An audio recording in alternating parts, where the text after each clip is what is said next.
श्री शिवगौरी स्तोत्रम् श्रीपाशपुष्पसरपुण्ड्रचापकैः करपङ्कजैकलितभक्तवाञ्छितां तरुणारुणारुणतनुं त्रिलोचनां ललितां भजे ललितचन्द्रचूलिकां ललिता विभूषितनिजाङ्गमूर्तये ललितेषु चापश्रेणिपाशपाणये उदयारुणद्युतिमुषे दयाजुषे मदनेश्वराय महते नमो नमः। अञ्चत्पञ्चशिखोच्चमञ्चनिकटे चक्रासनाध्यासिनीं सौन्दर्यस्य महीं नवाब्धवयसं गौरीं कुलालापिनीं मालापुष्पश्रेणीगुणाञ्चितकरां पूगप्रमाणस्तनीं बालां श्रीललिताम्बिकादुहितरां लीलासमुद्रां भजे चिन्तामणिग्रहवराञ्चितशक्तिचक्रा रक्षाकरं कलितकुङ्कुमरक्तवर्णं सौन्दर्यराशिवपुषं दशवर्षदेश्यं वन्दे कुमारमदनेश्वरमिन्दुमौलिम् अपराजितनामधेयमस्वं सुखमारूढवती सुवर्णवर्णा विलसन्मणिवित्रपाशहस्ता परिभूयात् परमेश्वरे सपत्नान् अधिरुह्य जपारूढं तुरङ्गं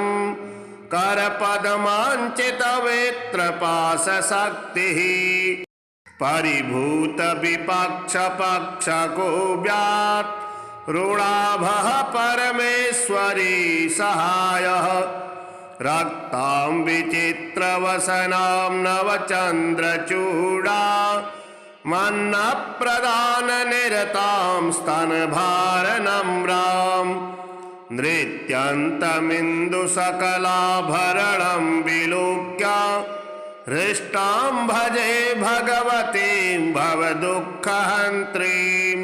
उद्यञ्चिता कुञ्चितवामपादं समञ्चिता हेनुकृशानुहस्तम्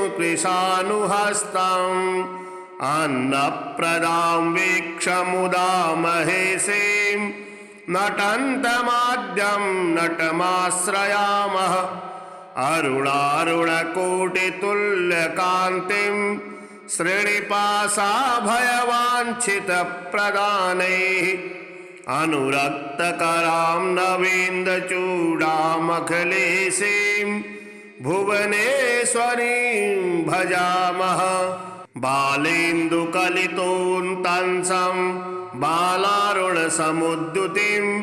पाशाङ्कुशभराभीतिकरं शम्भुं समाश्रये कुलाचलकुतूहलं कुसुमचापसञ्जीवनं कुचे कलितवल्लकं गुरुकृपारसं लोचने जपासहृदयं रुचौ जपवटाभिरामं करे जटानिबिडितं कचे जयति जीवितं सांभवं दत्तात्रेयं शिवं शान्तिं इन्द्रनीलनिभं प्रभुम् आत्ममायारतं देव मौधूतं दिगंबरं भस्मोद्धुलितसर्वाङ्गं जटाजूटधरं विभुं चतुर्बाहुमुदाराङ्गं प्रफुल्लकमलेक्षणं ज्ञानयोगनिधिं विश्वगुरुं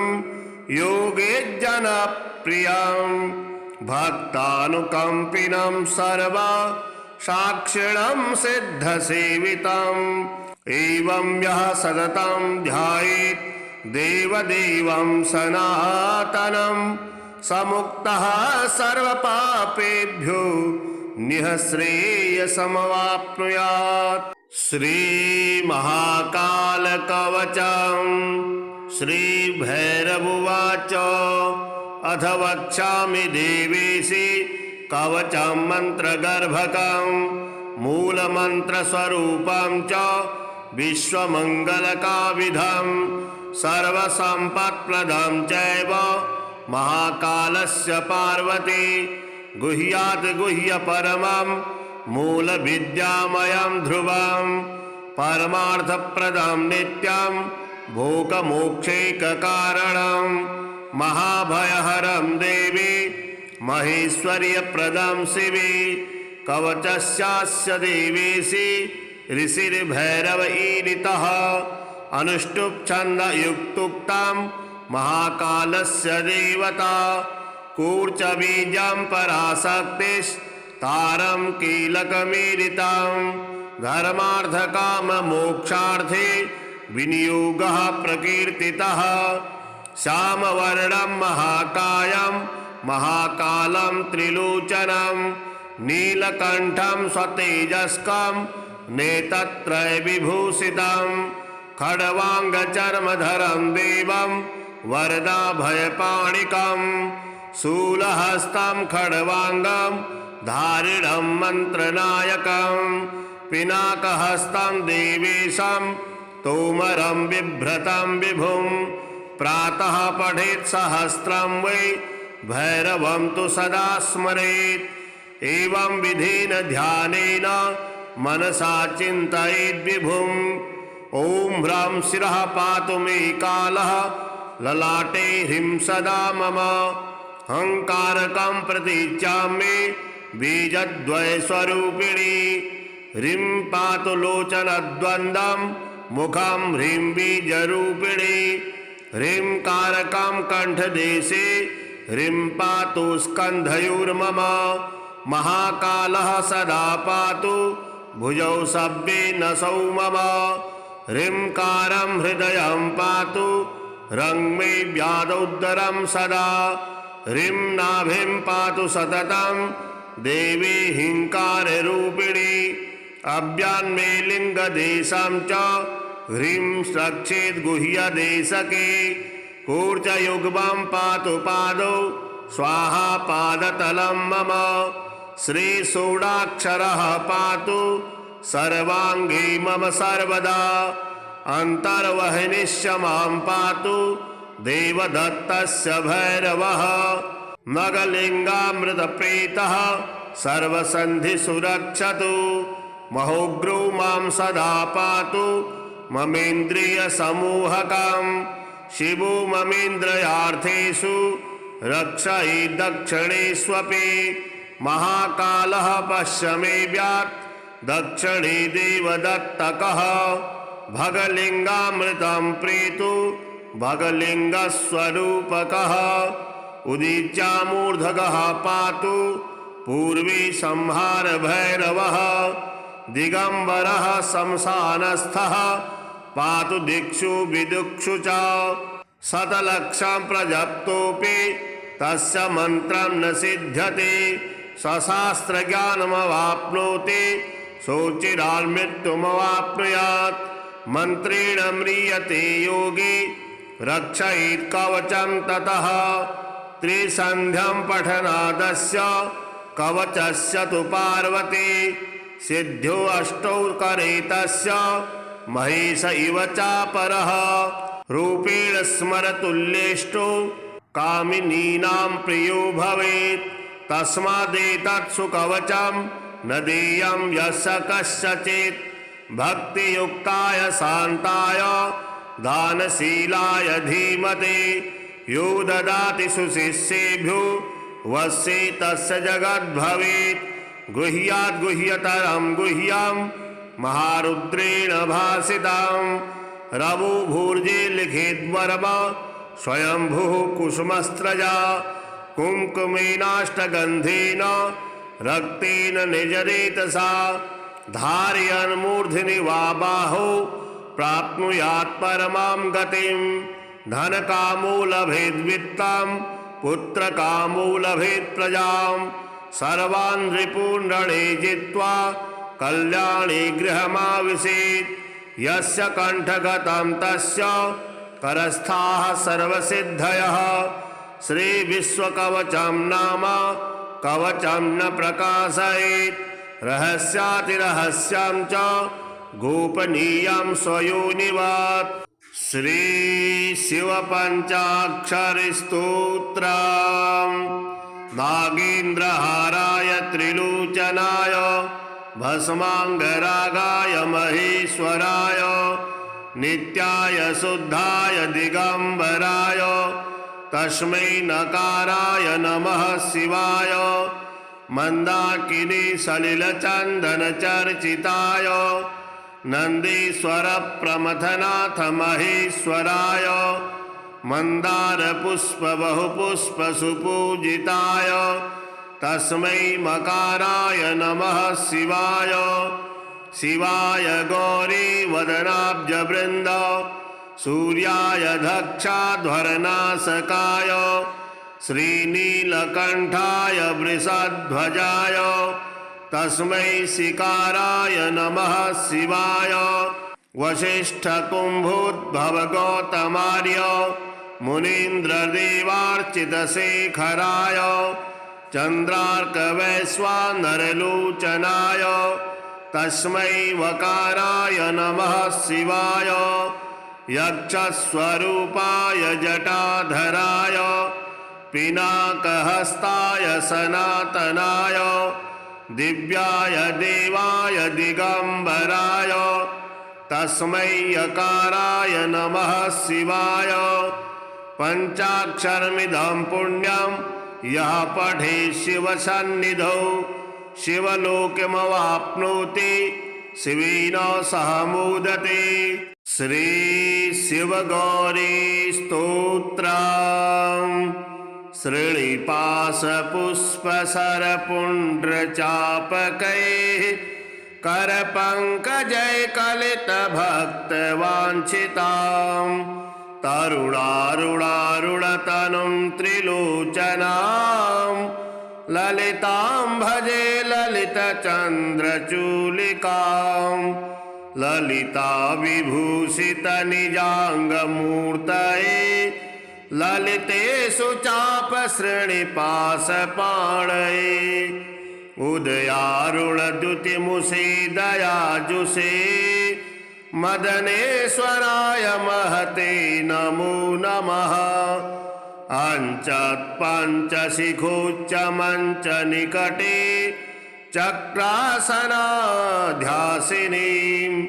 सौन्दर्यस्य महीं नवाब्दवयसं गौरीं कुलालापिनीं मालापुष्पश्रेणीगुणाञ्चितकरां पूगप्रमाणस्तनीं बालां श्रीललिताम्बिकादुहितरां लीलासमुद्रां भजे। चिन्तामणिग्रहवराञ्चितशक्तिचक्रा रक्षाकरं कलितकुङ्कुमरक्तवर्णं सौन्दर्यराशिवपुषं दशवर्षदेश्यं वन्दे कुमारमदनेश्वरमिन्दुमौलिम्।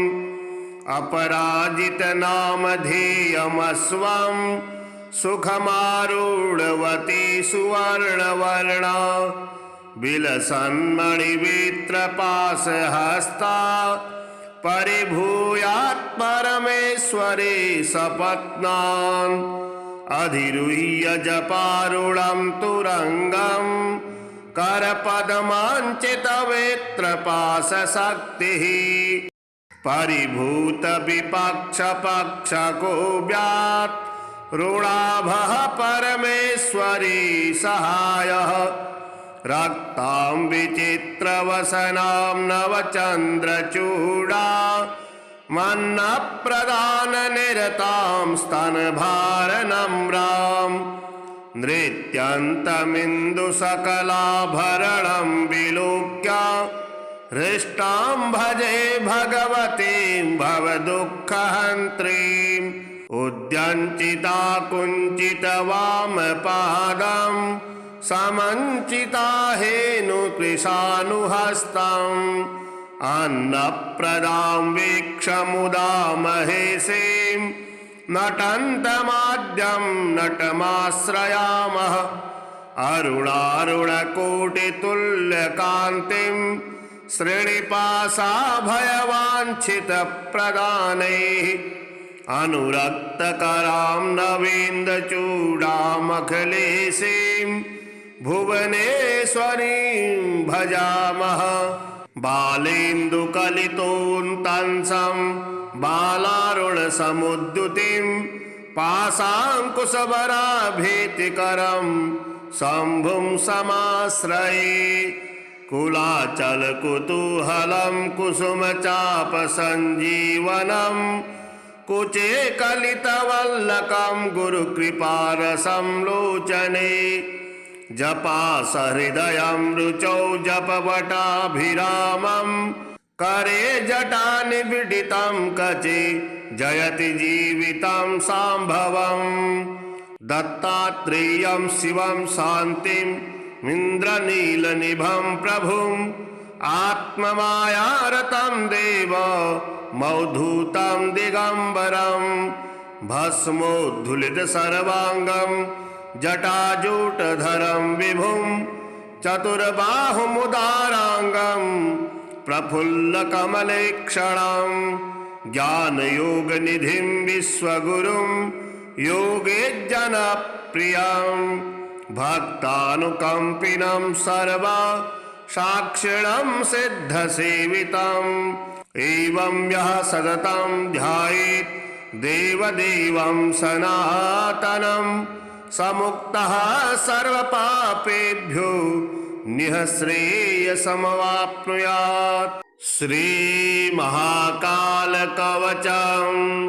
श्रीभैरवोवाच अथ वक्ष्यामि देवेशि कवचं मन्त्रगर्भकं मूलमन्त्रस्वरूपं च विश्वमङ्गलकाविधं सर्वसम्पत्प्रदं चैव महाकालस्य पार्वती गुह्यात् गुह्यपरमं मूलविद्यामयं ध्रुवं परमार्थप्रदं नित्यं भोगमोक्षैककारणं महाभयहरं देवी महेश्वर्यप्रदं शिवे कवचस्यास्य देवेशि ऋषिर्भैरव ईरितः अनुष्टुप् छन्दयुक्तुक्तं महाकालस्य देवता कूर्चबीजं पराशक्तिस्तारं कीलकमीरितं धर्मार्थकाममोक्षार्थे विनियोगः प्रकीर्तितः श्यामवर्णं महाकायं महाकालं त्रिलोचनं नीलकण्ठं स्वतेजस्कं नेत्रत्रयविभूषितं खड्वाङ्गचर्मधरं देवं वरदाभयपाणिकं शूलहस्तं खड्वाङ्गं धारिणं मन्त्रनायकं पिनाकहस्तं देवेशं तोमरं बिभ्रतं विभुं प्रातः पठेत् सहस्रं वै भैरवं तु सदा स्मरेत् एवं विधेन ध्यानेन मनसा चिन्तयेद् विभुम् ॐ ह्रां शिरः पातु मे कालः ललाटे ह्रीं सदा मम हंकारकं प्रतीच्यामि बीजद्वयस्वरूपिणी ह्रीं पातु लोचनद्वन्द्वं मुखं ह्रीं बीजरूपिणी ह्रीं कारकं कण्ठदेशे ह्रीं पातु स्कन्धयोर्मम महाकालः सदा पातु भुजौ सव्ये नसौ मम ह्रींकारं हृदयं पातु रङ्मे व्यादोदरं सदा ह्रीं नाभिं पातु सततं देवी हिंकाररूपिणी अव्यान्मे लिङ्गदेशं च ह्रीं रक्षेत् गुह्यदेशके कूर्चयुग्मं पातु पादौ स्वाहा पादतलं मम श्रीषोडाक्षरः पातु सर्वाङ्गे मम सर्वदा अन्तर्वहिनिश्च मां पातु देवदत्तस्य भैरवः नगलिङ्गामृतप्रीतः सर्वसन्धिषु रक्षतु महोग्रो मां सदा पातु ममेन्द्रियसमूहकं शिवो ममेन्द्रियार्थेषु रक्षयै दक्षिणेष्वपि महाकालः पश्य मे व्यात् दक्षिणे देवदत्तकः भगलिङ्गामृतं प्रीतु भगलिङ्गस्वरूपकः उदीच्यामूर्धकः पातु पूर्वी संहार भैरवः दिगंबरः शमशानस्थः पातु दिक्षु विदुक्षु च शतलक्षं प्रजप्तोऽपि तस्य मन्त्रं न सिद्ध्यति सशास्त्रज्ञानमवाप्नोति सोचिरान्मृत्युमवाप्नुयात् मन्त्रेण म्रियते योगी रक्षयेत् कवचं ततः त्रिसन्ध्यं पठनादस्य कवचस्य तु पार्वती सिद्ध्यो अष्टौ करे तस्य महेश इव चापरः रूपेण स्मरतुल्येष्टो कामिनीनां प्रियो भवेत् तस्मादेतत्सु कवचं न देयं यस्य कस्यचित् भक्तियुक्ताय शान्ताय दानशीलाय धीमते यो ददाति सुशिष्येभ्यो वश्ये तस्य जगद्भवेत् गुह्याद् गुह्यतरं गुह्यं महारुद्रेण भासितं रवो भूर्जे लिखेद्वर्म स्वयंभुः कुसुमस्त्रजा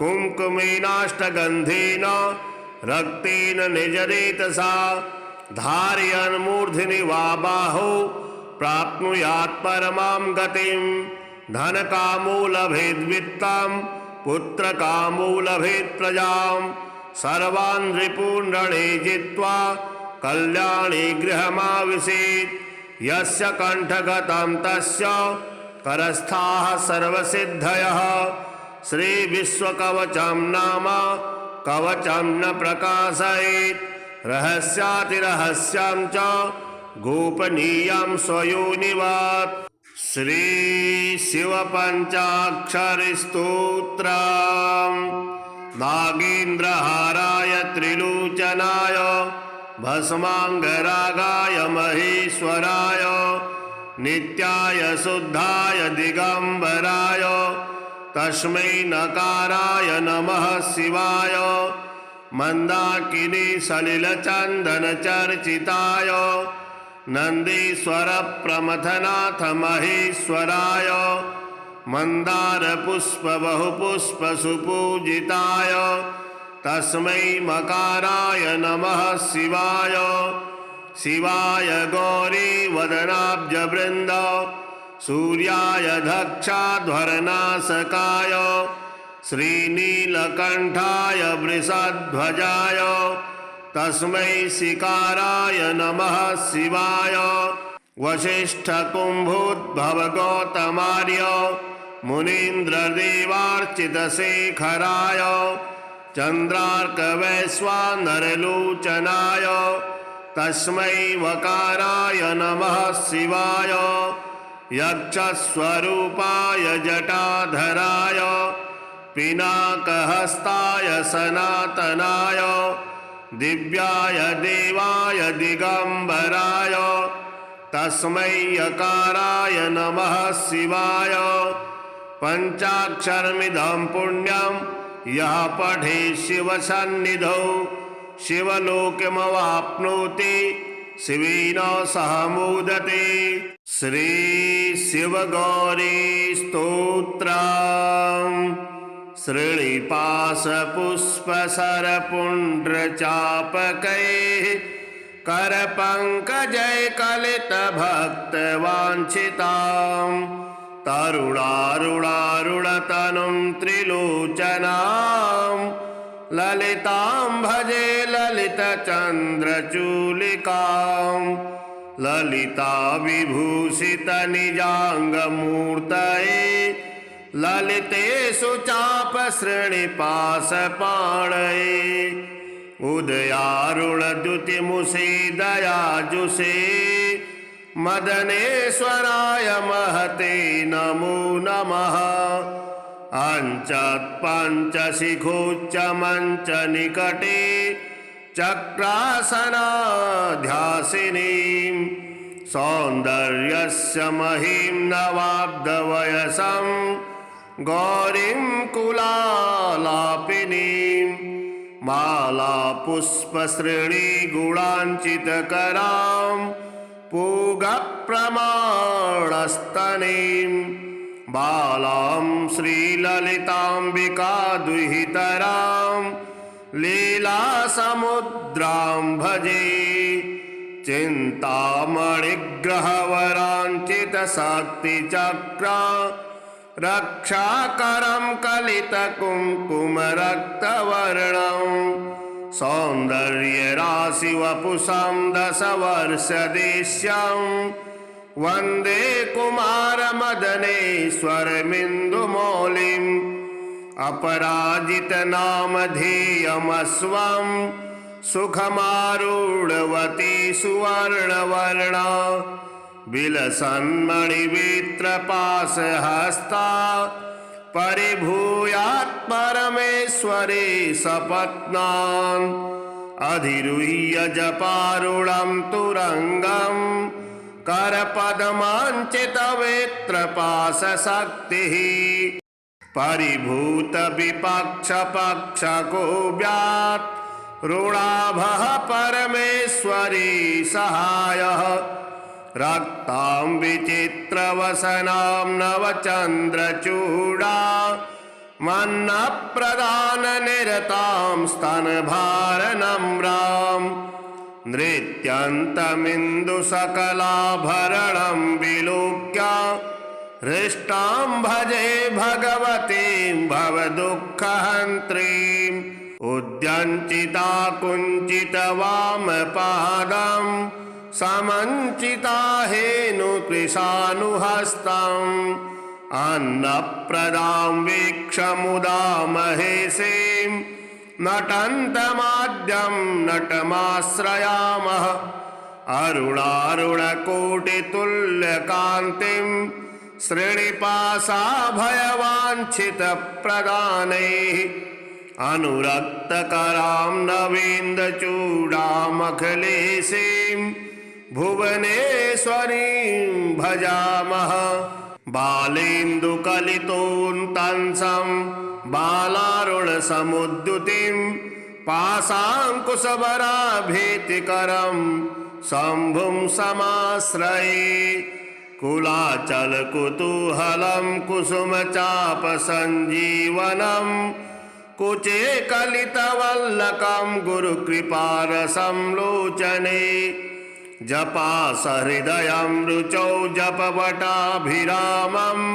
करे जटानिबिडितं कचे जयति जीवितं साम्भवम् दत्तात्रेयं शिवं शान्तिं इन्द्रनीलनिभं प्रभुम् आत्ममायारतं देव मौधूतं दिगंबरं भस्मोद्धुलितसर्वाङ्गं जटाजूटधरं विभुं चतुर्बाहुमुदाराङ्गं प्रफुल्लकमलेक्षणं ज्ञानयोगनिधिं विश्वगुरुं योगेज्जनप्रियं भक्तानुकम्पिनं सर्वा साक्षिणं सिद्धसेवितम् एवं यः सततं ध्यायेत् देवदेवं सनातनं समुक्तः सर्वपापेभ्यो निःश्रेयसमवाप्नुयात्। श्रीमहाकालकवचं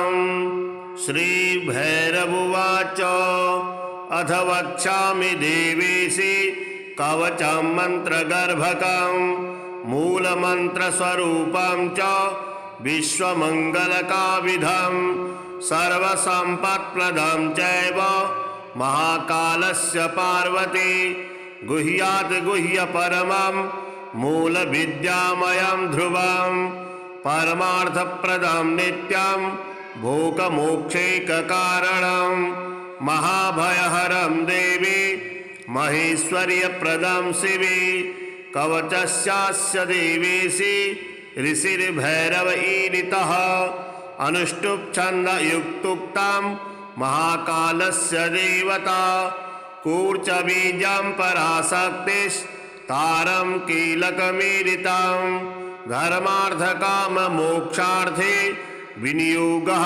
प्रकीर्तितः श्यामवर्णं महाकायं महाकालं त्रिलोचनं नीलकण्ठं स्वतेजस्कं नेत्रत्रयविभूषितं खड्वाङ्गचर्मधरं देवं वरदाभयपाणिकं शूलहस्तं खड्वाङ्गं धारिणं मन्त्रनायकं पिनाकहस्तं देवेशं तोमरं बिभ्रतं विभुं प्रातः पठेत् सहस्रं वै भैरवं तु सदा स्मरेत् एवं विधेन ध्यानेन मनसा चिन्तयेद् विभुं ॐ ह्रां शिरः पातु मे कालः ललाटे ह्रीं सदा मम हंकारकं प्रतीच्यामि बीजद्वयस्वरूपिणी ह्रीं पातु लोचनद्वन्द्वं मुखं ह्रीं बीजरूपिणी ह्रीं कारकं कण्ठदेशे ह्रीं पातु स्कन्धयोर्मम महाकालः सदा पातु भुजौ सव्ये नसौ मम ह्रींकारं हृदयं पातु रङ्मे व्यादोदरं सदा ह्रीं नाभिं पातु सततं देवी हिंकाररूपिणी अव्यान्मे लिङ्गदेशं च ह्रीं रक्षेत् गुह्यदेशके कूर्चयुग्मं पातु पादौ स्वाहा पादतलं मम श्रीषोडाक्षरः पातु सर्वाङ्गे मम सर्वदा अन्तर्वहिनिश्च मां पातु देवदत्तस्य भैरवः नगलिङ्गामृतप्रीतः सर्वसन्धिषु रक्षतु महोग्रो मां सदा पातु ममेन्द्रियसमूहकं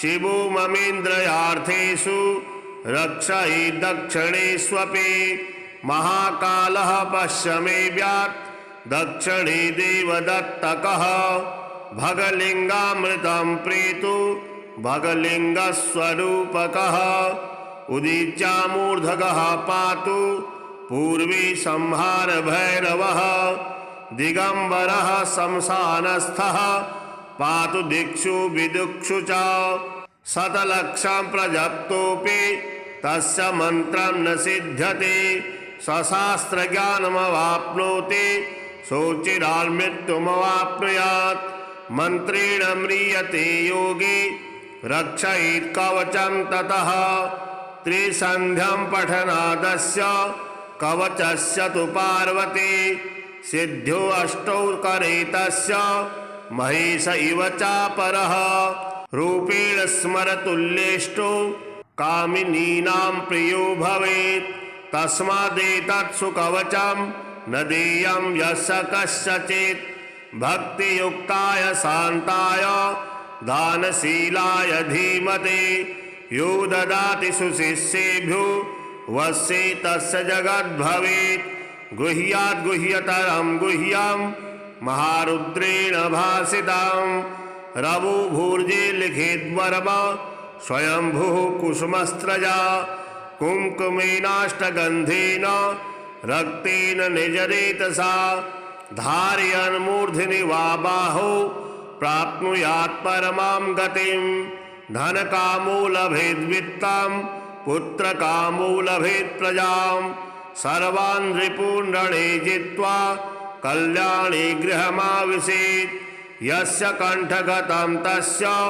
करस्थाः सर्वसिद्धयः श्रीविश्वकवचं नाम कवचं न प्रकाशयेत् रहस्यातिरहस्यं च गोपनीयं स्वयोनिवत् श्रीशिवपञ्चाक्षरिस्तोत्रम् नागेन्द्रहाराय त्रिलोचनाय भस्माङ्गरागाय महेश्वराय नित्याय शुद्धाय दिगंबराय तस्मै नकाराय नमः शिवाय मंदाकिनी सलिलचंदन चर्चिताय नंदीश्वर प्रमथनाथ महेश्वराय मंदार पुष्प बहुपुष्प सुपूजिताय तस्मै मकाराय नमः शिवाय शिवाय गौरी वदनाब्ज वृंद सूर्याय दक्षाध्वरनाशकाय श्रीनीलकंठाय वृषध्वजाय तस्मै शिकाराय नमः शिवाय वसिष्ठ कुंभोद्भव गौतमार्य मुनीन्द्र देवार्चित शेखराय चंद्रार्क वैश्वानरलोचनाय तस्मै वकाराय नमः शिवाय यक्षस्वरूपाय जटाधराय पिनाकहस्ताय सनातनाय दिव्याय देवाय दिगंबराय तस्मै यकाराय नमः शिवाय पंचाक्षरमिदं पुण्यं यः पठे शिवसन्निधौ शिवलोकमवाप्नोति शिवेन सह। श्री शिवगौरी स्तोत्रम् श्रीनिपाशपुष्पसरपुण्ड्रचापकैः करपङ्कजैकलितभक्तवाञ्छितां तरुणारुणारुणतनुं त्रिलोचनां ललितां भजे ललितचन्द्रचूलिकां ललिता विभूषितनिजाङ्गमूर्तये ललितेषु चापश्रेणिपाशपाणये उदयारुणद्युतिमुषे दयाजुषे मदनेश्वराय महते नमो नमः। अञ्चत्पञ्चशिखोच्चमञ्च निकटे चक्रासनाध्यासिनीं सौन्दर्यस्य महीं नवाब्दवयसं गौरीं कुलालापिनीं मालापुष्पश्रेणीगुणाञ्चितकरां पूगप्रमाणस्तनीं बालां श्रीललिताम्बिकादुहितरां लीलासमुद्रां भजे चिन्तामणिग्रहवराञ्चितशक्तिचक्रा रक्षाकरं कलितकुङ्कुमरक्तवर्णं सौन्दर्यराशिवपुषं दशवर्षदेश्यं वन्दे कुमारमदनेश्वरमिन्दुमौलिम् अपराजितनामधेयमस्वं सुखमारूढवती सुवर्णवर्णा विलसन्मणिवित्रपाशहस्ता परिभूयात् परमेश्वरे सपत्नान् अधिरुह्य जपारूढं तुरंगं करपद्माञ्चितवेत्रपाशशक्तिः परिभूतविपक्षपक्षको व्यात् रुणाभः परमेश्वरी सहायः रक्तां विचित्रवसनां नवचन्द्रचूडा मन्नप्रदाननिरतां स्तनभारनम्रां नृत्यन्तमिन्दुसकलाभरणं विलोक्य हृष्टां भजे भगवतीं भवदुःखहन्त्रीम् उद्यञ्चिता कुञ्चितवामपादं समञ्चिता हेनुकृशानुहस्तम्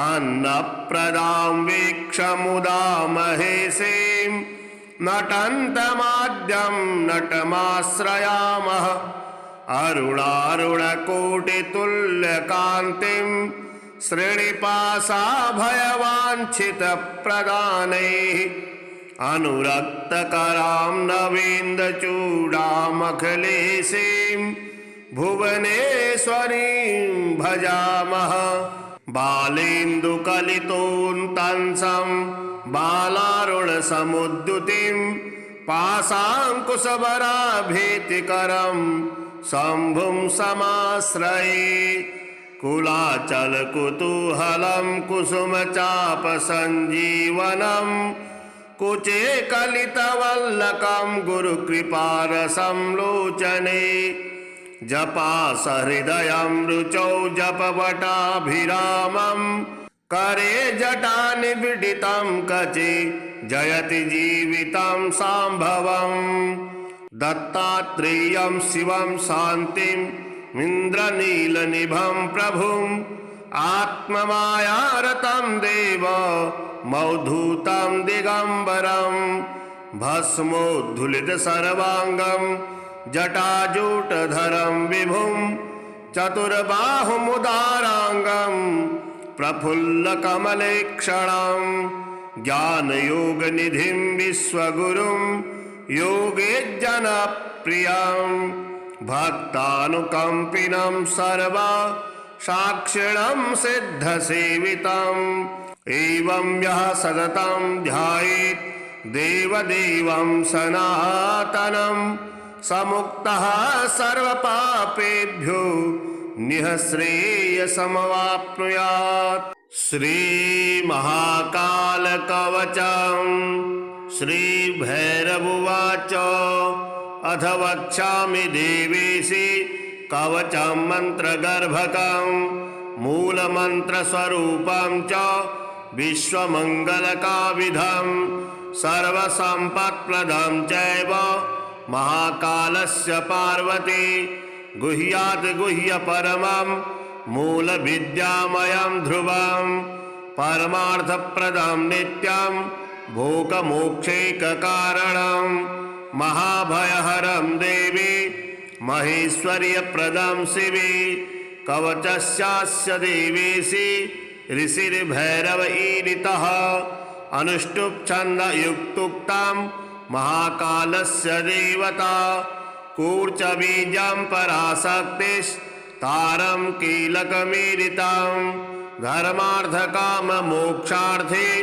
विनियोगः प्रकीर्तितः श्यामवर्णं महाकायं महाकालं त्रिलोचनं नीलकण्ठं स्वतेजस्कं नेत्रत्रयविभूषितं खड्वाङ्गचर्मधरं देवं वरदाभयपाणिकं शूलहस्तं खड्वाङ्गं धारिणं मन्त्रनायकं पिनाकहस्तं देवेशं तोमरं बिभ्रतं विभुं प्रातः पठेत् सहस्रं वै भैरवं तु सदा स्मरेत् एवं विधेन ध्यानेन मनसा चिन्तयेद् विभुम् ॐ ह्रां शिरः पातु मे कालः ललाटे ह्रीं सदा मम अहङ्कारकं प्रतीच्यामि बीजद्वयस्वरूपिणी ह्रीं पातु लोचनद्वन्द्वं मुखं ह्रीं बीजरूपिणी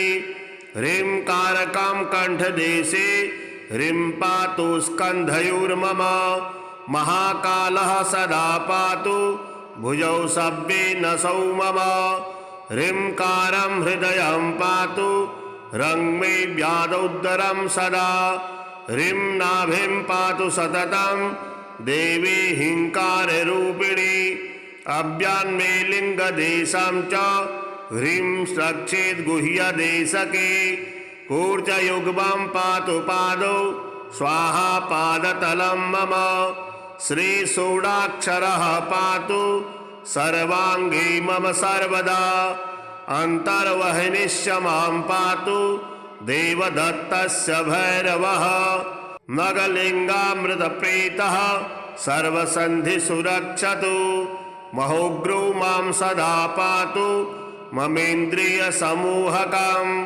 शिवो ममेन्द्रियार्थेषु रक्षयै दक्षिणेष्वपि महाकालः पश्य मे व्यात् दक्षिणे देवदत्तकः भगलिङ्गामृतं प्रीतु भगलिङ्गस्वरूपकः उदीच्यामूर्धगः पातु पूर्वी संहार भैरवः दिगम्बरः शमशानस्थः पातु दिक्षु विदुक्षु च शतलक्षं प्रजप्तोऽपि तस्य मन्त्रं न सिद्ध्यति। सशास्त्रज्ञानमवाप्नोति सोचिरान्मृत्युमवाप्नुयात्। मन्त्रेण म्रियते योगी रक्षयेत् कवचं ततः। त्रिसन्ध्यं पठनादस्य कवचस्य तु पार्वती।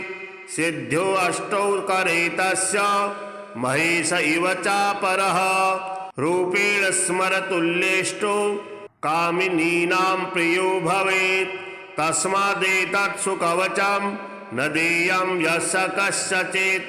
भक्तियुक्ताय शान्ताय दानशीलाय धीमते यो ददाति सुशिष्येभ्यो वश्ये तस्य जगद्भवेत्। गुह्याद् गुह्यतरं गुह्यं महारुद्रेण भासितं। रवुभूर्जे लिखिद्वर्म स्वयंभुः कुसुमस्त्रजा। कुङ्कुमेनाष्टगन्धेन रक्तेन निजरेतसा। धारयन् मूर्ध्नि वा बाहो प्राप्नुयात् परमां गतिं। धनकामो लभेद्वित्तं पुत्रकामो लभेत् प्रजां। सर्वान् रिपून् रणे जित्वा कल्याणे गृहमाविशेत्। यस्य कण्ठगतं तस्य करस्थाः सर्वसिद्धयः। श्रीविश्वकवचं नाम कवचं न प्रकाशयेत्। रहस्यातिरहस्यं च गोपनीयं स्वयोनिवत्। श्रीशिवपञ्चाक्षरिस्तोत्रम्। नागेन्द्रहाराय त्रिलोचनाय भस्माङ्गरागाय महेश्वराय नित्याय शुद्धाय दिगंबराय तस्मै नकाराय नमः शिवाय। मंदाकिनी सलिलचंदन चर्चिताय नंदीश्वर प्रमथनाथ महेश्वराय। मंदार पुष्प बहुपुष्प सुपूजिताय तस्मै मकाराय नमः शिवाय। शिवाय गौरी वदनाब्ज वृंद सूर्याय दक्षाध्वरनाशकाय श्रीनीलकंठाय वृषध्वजाय तस्मै शिकाराय नमः शिवाय। वसिष्ठकुम्भोद्भव गौतमार्य मुनीन्द्रदेवार्चितशेखराय चन्द्रार्कवैश्वानरलोचनाय तस्मै वकाराय नमः शिवाय। यक्षस्वरूपाय जटाधराय पिनाकहस्ताय सनातनाय दिव्याय देवाय दिगंबराय तस्मै यकाराय नमः शिवाय। पंचाक्षरमिदं पुण्यं यः पठे शिवसन्निधौ शिवलोकमवाप्नोति शिवेन सह मोदते। श्री शिवगौरी स्तोत्रम्। श्रीनिपाशपुष्पसरपुण्ड्रचापकैः करपङ्कजैकलितभक्तवाञ्छितां तरुणारुणारुणतनुं त्रिलोचनां ललितां भजे ललितचन्द्रचूलिकां। ललिता विभूषितनिजाङ्गमूर्तये ललितेषु चापश्रेणिपाशपाणये उदयारुणद्युतिमुषे दयाजुषे मदनेश्वराय महते नमो नमः। अञ्चत्पञ्चशिखोच्चमञ्चनिकटे चक्रासनाध्यासिनीं सौन्दर्यस्य महीं नवाब्दवयसं गौरीं कुलालापिनीं मालापुष्पश्रेणीगुणाञ्चितकरां पूगप्रमाणस्तनीं बालां श्रीललिताम्बिकादुहितरां लीलासमुद्रां भजे। चिन्तामणिग्रहवराञ्चितशक्तिचक्रा रक्षाकरं कलितकुङ्कुमरक्तवर्णं सौन्दर्यराशिवपुषं दशवर्षदेश्यं वन्दे कुमारमदनेश्वरमिन्दुमौलिम् अपराजितनामधेयमस्वं सुखमारूढवती सुवर्णवर्णा विलसन्मणिवित्रपाशहस्ता परिभूयात् परमेश्वरे सपत्नान् अधिरुह्य जपारूढं तुरङ्गं करपद्माञ्चितवेत्रपाशशक्तिः परिभूतविपक्षपक्षकोऽव्यात् रुणाभः परमेश्वरी सहायः रक्तां विचित्रवसनां नवचन्द्रचूडा मन्नप्रदाननिरतां स्तनभारनम्रां नृत्यन्तमिन्दुसकलाभरणं विलोक्य हृष्टां भजे भगवतीं भवदुःखहन्त्रीम् उद्यञ्चिता कुञ्चितवामपादं समञ्चिता हेनुकृशानुहस्तम् अन्नप्रदां वीक्ष्य महेशीं नटन्तमाद्यं नटमाश्रयामः अरुणारुणकोटितुल्यकान्तिं श्रीनिपाशाभयवाञ्छितप्रदानैः अनुरक्तकरां नवीन्द्रचूडामखिलेशीं भुवनेश्वरीं भजामः बालेन्दुकलितोऽन्तंसं बालारुणसमुद्युतिं पाशाङ्कुशभराभीतिकरं शम्भुं समाश्रये कुलाचलकुतूहलं कुसुमचापसञ्जीवनं कुचे कलितवल्लकं गुरुकृपारसं लोचने जपासहृदयं रुचौ जपवटाभिरामं करे जटानिबिडितं कचे जयति जीवितं साम्भवम् दत्तात्रेयं शिवं शान्तिम् इन्द्रनीलनिभं प्रभुम् आत्ममायारतं देव मौधूतं दिगम्बरं भस्मोद्धुलितसर्वाङ्गं जटाजूटधरं विभुं चतुर्बाहुमुदाराङ्गं प्रफुल्लकमलेक्षणं ज्ञानयोगनिधिं विश्वगुरुं योगेज्जनप्रियं भक्तानुकम्पिनं सर्वा साक्षिणं सिद्धसेवितम् एवं यः सततं ध्यायेत् देवदेवं सनातनं समुक्तः सर्वपापेभ्यो निःश्रेयसमवाप्नुयात्। श्रीमहाकालकवचं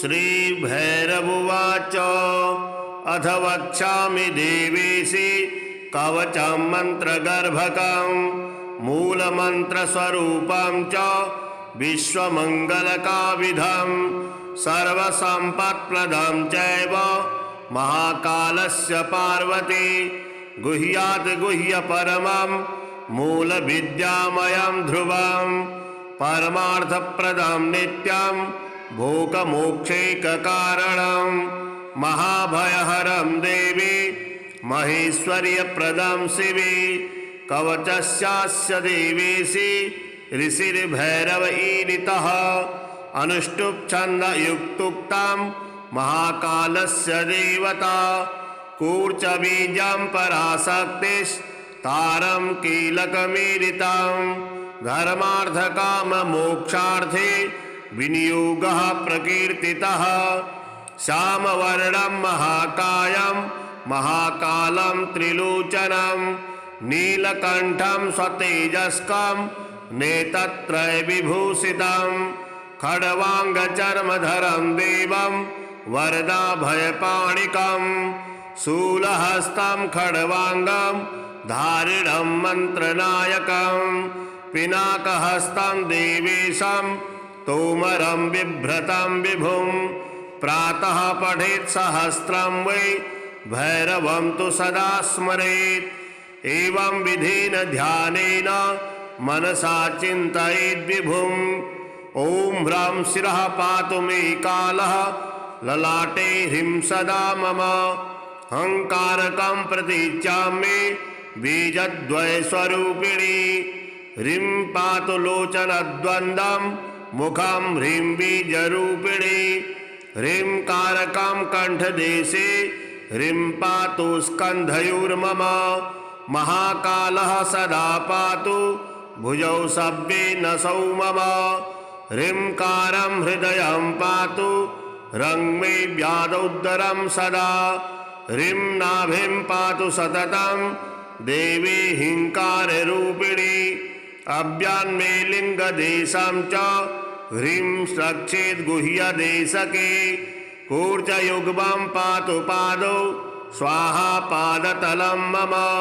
श्रीषोडाक्षरः पातु सर्वाङ्गे मम सर्वदा।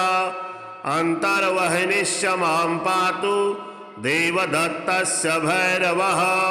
नगलिङ्गामृतप्रीतः सर्वसन्धिषु रक्षतु। महोग्रो मां सदा पातु ममेन्द्रियसमूहकं। शिवो ममेन्द्रियार्थेषु रक्षयेत् दक्षिणेष्वपि। महाकालः पश्य मे व्यात् दक्षिणे देवदत्तकः। भगलिङ्गामृतं प्रीतु भगलिङ्गस्वरूपकः। उदीच्यामूर्धकः पातु पूर्वी संहार भैरवः। दिगम्बरः शमशानस्थः पातु दिक्षु विदुक्षु च। शतलक्षं प्रजप्तोऽपि तस्य मन्त्रं न सिद्ध्यति। सशास्त्रज्ञानमवाप्नोति सोचिरान्मृत्युमवाप्नुयात्। मन्त्रेण म्रियते योगी रक्षयेत् कवचं ततः। त्रिसन्ध्यं पठनादस्य कवचस्य तु पार्वती। सिद्ध्यो अष्टौ करे तस्य महेश इव चापरः। रूपेण स्मरतुल्येष्टो कामिनीनां प्रियो भवेत्। तस्मादेतत् सुकवचं न देयं यस्य कस्यचित्। भक्तियुक्ताय शान्ताय दानशीलाय धीमते। यो ददाति सुशिष्येभ्यो वश्ये तस्य जगद्भवेत्। गुह्यात् गुह्यतरं गुह्यं महारुद्रेण भासितं। रवो भूर्जे लिखेद्वर्म स्वयंभुः कुसुमस्त्रजा। कुङ्कुमेनाष्टगन्धेन रक्तेन निजरेतसा। धारयन् मूर्ध्नि वा बाहो प्राप्नुयात् परमां गतिं। धनकामो लभेद् वित्तं पुत्रकामो लभेत् प्रजां। सर्वान् रिपून् रणे जित्वा कल्याणे गृहमाविशेत्।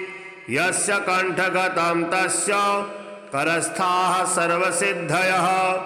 श्रीविश्वकवचं नाम कवचं न प्रकाशयेत्।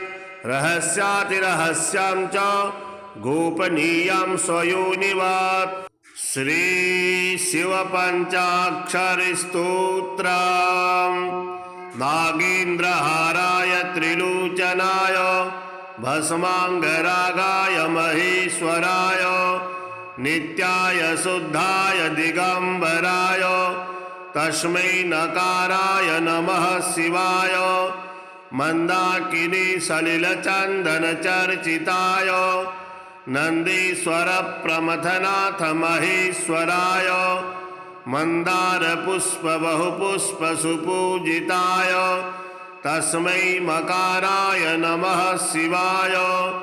शिवाय गौरी वदनाब्ज वृंद सूर्याय दक्षाध्वरनाशकाय श्रीनीलकंठाय वृषध्वजाय तस्मै शिकाराय नमः शिवाय।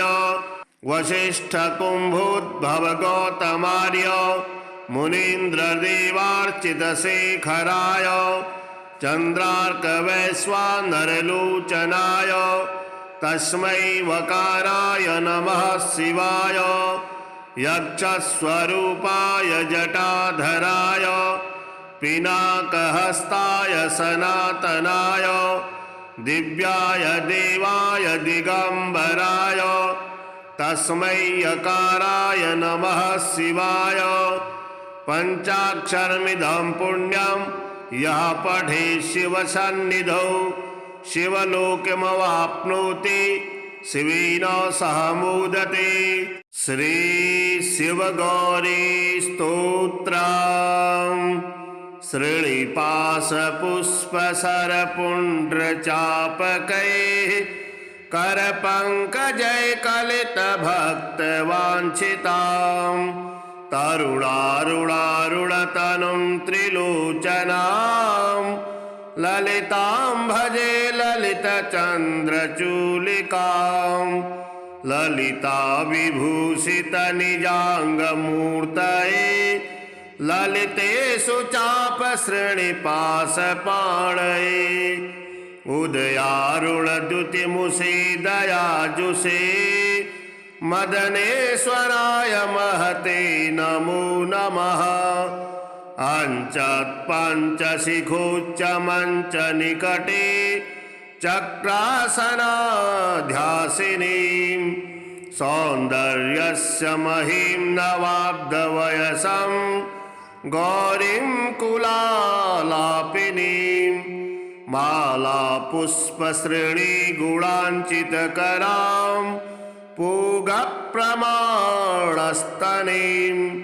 बालां श्रीललिताम्बिका दुहितरां लीलासमुद्रां भजे चिन्तामणिग्रहवराञ्चितशक्तिचक्रा रक्षाकरं कलितकुङ्कुमरक्तवर्णं सौन्दर्यराशिवपुषं दशवर्षदेश्यं वन्दे कुमारमदनेश्वरमिन्दुमौलिम् अपराजितनामधेयमस्वं सुखमारूढवती सुवर्णवर्णा विलसन्मणिवित्रपाशहस्ता परिभूयात् परमेश्वरे सपत्नान् अधिरुह्य जपारूढं तुरङ्गं करपद्माञ्चितवेत्रपाशशक्तिः परिभूतविपक्षपक्षकोऽव्यात् ऋणाभः परमेश्वरी सहायः रक्तां विचित्रवसनां नवचन्द्रचूडा मन्नप्रदाननिरतां स्तनभारनम्रां नृत्यन्तमिन्दुसकलाभरणं विलोक्य हृष्टां भजे भगवतीं भवदुःखहन्त्रीम् उद्यञ्चिता कुञ्चितवामपादं समञ्चिता हेनुकृशानुहस्तम् अन्नप्रदां वीक्षमुदा महेशीं नटन्तमाद्यं नटमाश्रयामः अरुणारुणकोटितुल्यकान्तिं श्रीनिवासाभयवाञ्छितप्रदानैः अनुरक्तकरां नवीन्द्रचूडामखिलेशीं भुवनेश्वरीं भजामः बालेन्दुकलितोऽन्तंसं बालारुणसमुद्युतिं पाशाङ्कुशभराभीतिकरं शम्भुं समाश्रये कुलाचलकुतूहलं कुसुमचापसञ्जीवनं कुचे कलितवल्लकं गुरुकृपारसं लोचने जपासहृदयं रुचौ जपवटाभिरामं करे जटानिबिडितं कचे जयति जीवितं सांभवम् दत्तात्रेयं शिवं शान्तिं इन्द्रनीलनिभं प्रभुम् आत्ममायारतं देव मौधूतं दिगंबरं भस्मोद्धुलित सर्वांगं जटाजूटधरं विभुं चतुर्बाहुमुदाराङ्गं प्रफुल्लकमलेक्षणं ज्ञानयोगनिधिं विश्वगुरुं योगेज्जनप्रियं भक्तानुकम्पिनं सर्वा साक्षिणं सिद्धसेवितम् एवं यः सततं ध्यायेत् देवदेवं सनातनं समुक्तः सर्वपापेभ्यो निःश्रेयसमवाप्नुयात्। श्रीमहाकालकवचम् श्रीभैरवोवाच अथ वक्ष्यामि देवेशि कवचं मन्त्रगर्भकं मूलमन्त्रस्वरूपं च विश्वमङ्गलकाविधं सर्वसम्पत्प्रदं चैव महाकालस्य पार्वती गुह्यात् गुह्यपरमं मूलविद्यामयं ध्रुवं परमार्थप्रदं नित्यं भोगमोक्षैककारणं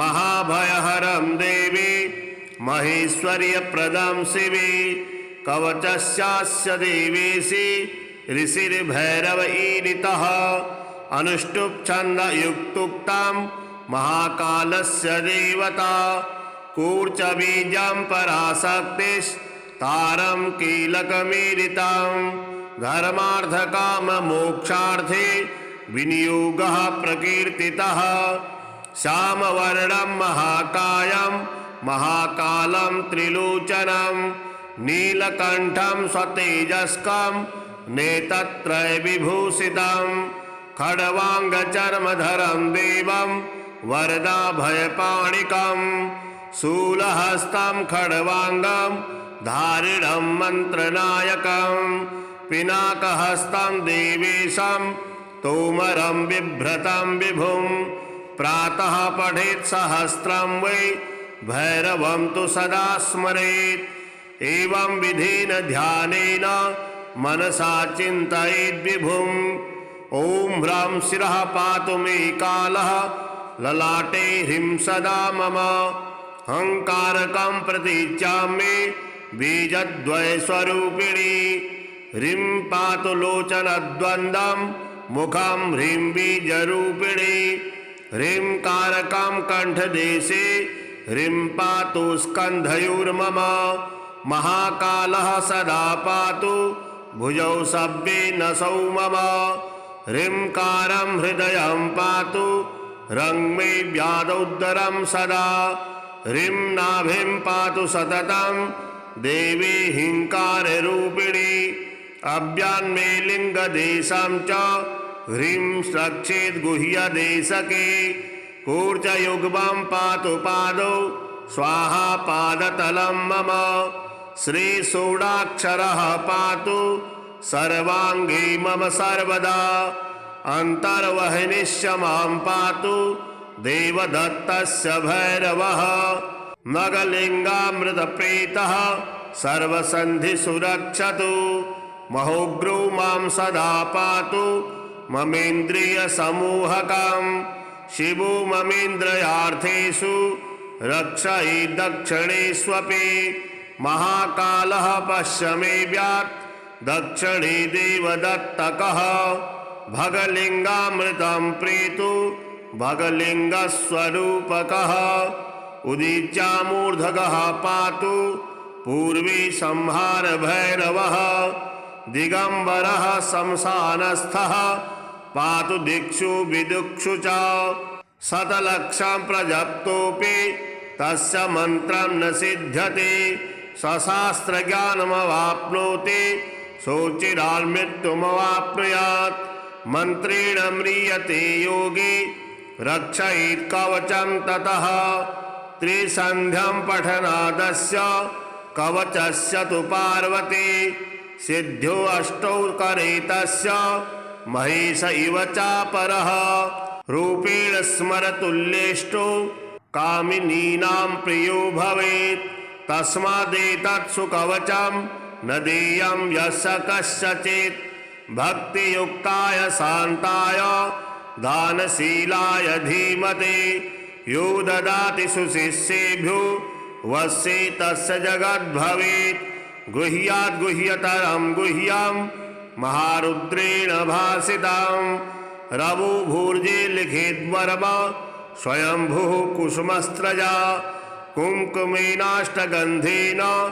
रक्तेन निजरेतसा धारयन् मूर्ध्नि वा बाहो प्राप्नुयात् परमां गतिं धनकामो लभेद् वित्तं पुत्रकामो लभेत् प्रजां सर्वान् रिपून् रणे जित्वा कल्याणे गृहमाविशेत् यस्य कण्ठगतं तस्य करस्थाः सर्वसिद्धयः श्रीविश्वकवचं नाम कवचं न प्रकाशयेत् रहस्यातिरहस्यं च गोपनीयं स्वयोनिवत्।